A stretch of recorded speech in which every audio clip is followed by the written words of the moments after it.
Baik, Assalamualaikum warahmatullahi wabarakatuh. Jumpa lagi bersama channel YouTube Hasim Ashari. Terima kasih buat teman-teman semua yang sudah mengklik video ini dan juga menonton video ini. Semoga selalu dalam keadaan sehat walafiat tanpa kurang suatu apapun dan dimudahkan segala urusan, dilancarkan rezekinya dan apa yang diinginkan semoga tercapai. Baik teman-teman semua, kita akan mereaksi sebuah video yang berjudul Mengapa Indonesia tolak label Melayu? Oke, ya, ini adalah video yang diambil dari channel YouTube Berita Semasa. Jadi buat teman-teman semua, silahkan subscribe channel tersebut dan juga jangan lupa channel Hasim Ashari di subscribe ya. Dan di like setiap kali menonton. Baik teman-teman semua, tanpa basa-basi, tanpa lama-lama, karena kita tidak mau yang bertele-tele dan lama-lama. Langsung saja kita tonton videonya dan tentunya jangan lupa like, comment, and subscribe. Oke, kita ke videonya. Dan mengapa Indonesia menolak label Melayu Indonesia untuk bahasa Mengapa Indonesia menolak label Melayu Indonesia dalam bahasa Indonesia? Indonesia? Penulis muda Indonesia Muhammad Roslinaldi memberikan 3 sebab mengapa Indonesia menolak label Melayu Indonesia untuk bahasa Indonesia. Perbualan ini diungkapkan dalam kegiatan latihan menulis cerita anak bahasa daerah di Bandar Cilegon yang dilaksanakan oleh Dinas Bahasa Provinsi Banten, Jawa Barat, Indonesia pada 14 hingga 16 Jun 2022.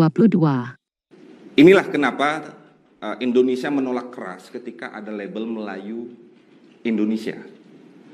Ketika teman-teman dari negara tetangga kita meminta agar Indonesia mau disebut sebagai Melayu Indonesia agar bahasa Melayu menjadi bahasa pengantar kedua ASEAN. Mungkin bagi teman-teman di negara tetangga kita, nama bahasa Indonesia itu tidak sekrusial nama Melayu itu sendiri yang memang milik siapa saja. Bangsa Indonesia itu dibangun atas bahasa. Ada negara yang dibangun atas agama, makanya ada negara Islam Iran.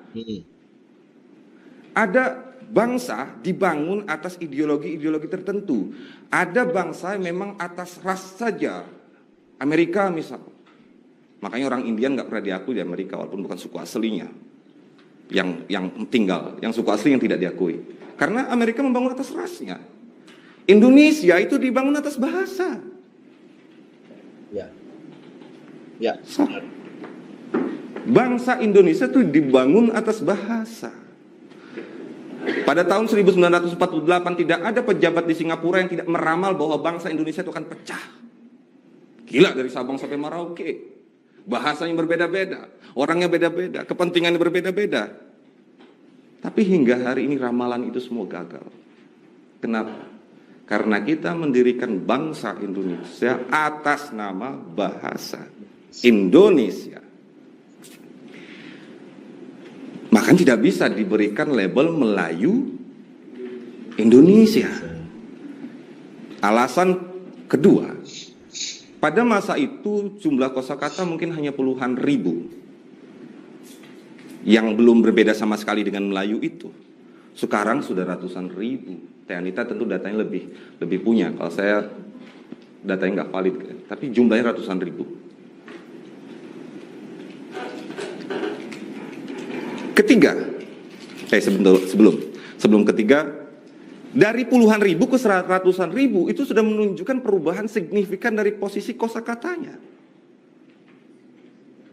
Artinya bahasa Indonesia sudah meninggalkan bahasa Melayu. Sudah berkembang lebih pesat dari bahasa ibunya. Si anak yang lahir tanpa mengandung ini, itu sudah tegak sebagai bahasa dengan perkembangan kosakata yang luas.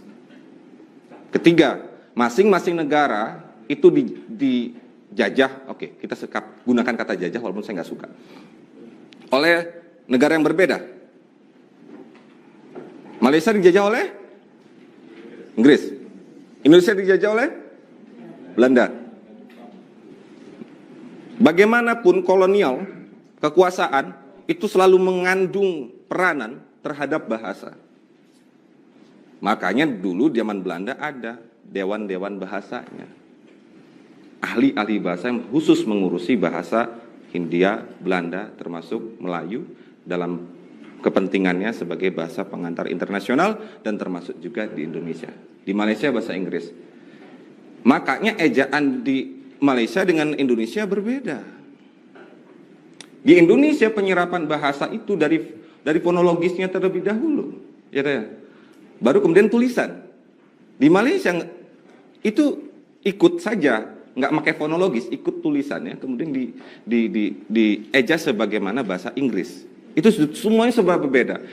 Disitulah kita harus mengetahui bahwa Indonesia sebagai sebuah bangsa menciptakan bahasa Indonesia tanpa pernah mengandung, itu adalah sikap yang sangat tepat. Di sini saya ingin ingatkan, bahasa daerah kita tidak untuk menjadi media adigang adiguna, tidak untuk mengatakan bahwa bahasa kita the one and only, tidak untuk mengatakan bahwa kita harusnya menggunakan bahasa daerah dimanapun, tidak perlu bahasa nasional. Benar sekali. Karena ketika ada arogansi semacam itu dalam pengguna bahasa daerah, Anda sedang menggugat suatu bangsa yang diciptakan atas nama bahasa Indonesia. Makanya kita harus menggunakan bahasa Indonesia, melestarikan bahasa daerah dan menguasai bahasa asing. Namun, siapa sebenarnya Muhammad Roslinaldi? Menurut Wikipedia Indonesia, Muhammad Roslinaldi lahir 8 Mei 1988. Ialah seorang penulis Indonesia. Masih muda. Dia menulis puisi, cerpen, dan esei sastra. Beberapa karya beliau telah memenangi anugerah daripada beberapa organisasi sastra, termasuk Sastra, Numera, dan Puisikan Baik Kata Suara.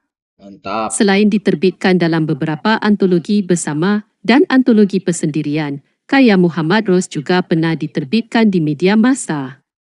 Puisinya dan Serumpun menjadi tajuk antologi puisi yang ditulis oleh puluhan penyair dari pelbagai negara dan dilancarkan pada penghujung 2014. Wow. Terima kasih kerana menonton. Wah, sudah guys, sudah selesai videonya ya. Baik, teman-teman semua. Menurut kalian ya, ini setiap habis nonton itu harus ada tanggapan ya. Kalian semua kalau ada tanggapan itu jangan diam-diam aja. Di kolom komentar silahkan diisi. Intinya tanggapan-tanggapan yang baik ya guys ya. Jadi walaupun di sini ada permasalahan, di sana ada permasalahan, intinya kita tetap santai, jangan sampai membuat lebih panas gitu ya. Buat teman-teman semua, video kali ini adalah sebuah paparan ya kan, dari ini termasuk masih sastrawan muda lah ya, masih belum, karena lahirnya tahun 88 kan, 1988 itu masih muda. Mungkin teman-teman semua yang lahirnya tahun segitu mungkin ya juga berbeda, mungkin ada yang di rumah lagi nyantai ataupun ada yang lebih sukses ataupun yang lain ya. Mari buat teman-teman semua kita tetap dukung bahasa Indonesia ini supaya menjadi bahasa internasional, karena ketika bahasa Indonesia bisa menjadi bahasa dunia, bahasa kita ketika mau keliling dunia, mau ke negara manapun, kita pakai bahasa Indonesia itu mudah. Jadi ya seperti bahasa Inggris itulah ya. Kalau kita di mana-mana mungkin banyak yang bisa bahasa Inggris ya kan, karena itu untuk bahasa di mana kita berada, mungkin di negara lain gitu kan. Kalau kita nggak bisa bahasa, misal bahasa Belanda, pakai bahasa Inggris itu ya. Mudah-mudahan kita bisa seperti itulah, bahasa Indonesia bisa menjadi bahasa antar negara ya. Oke, baik teman-teman semua, terima kasih yang sudah menonton video ini. Jangan lupa tentunya jarinya yang belum subscribe silahkan subscribe, karena subscribe itu tidak akan merugikan teman-teman semua. Dan jangan lupa teman-teman klik tombol like-nya dan juga share dan tombol loncengnya. Dan teman-teman silahkan berkomentar sepanjang mungkin ya. Silahkan apa yang dapat diserap dari video ini silahkan ditulis di kolom komentar. Terima kasih buat teman-teman semua yang sudah memberikan kritik dan saran buat saya. Semoga kritik dan saran yang membangun ini bisa untuk berkembangnya saya dalam belajar di YouTube tersebut. Ya, terima kasih. Ya, teman-teman semua, saya akhiri. Wassalamualaikum warahmatullahi wabarakatuh.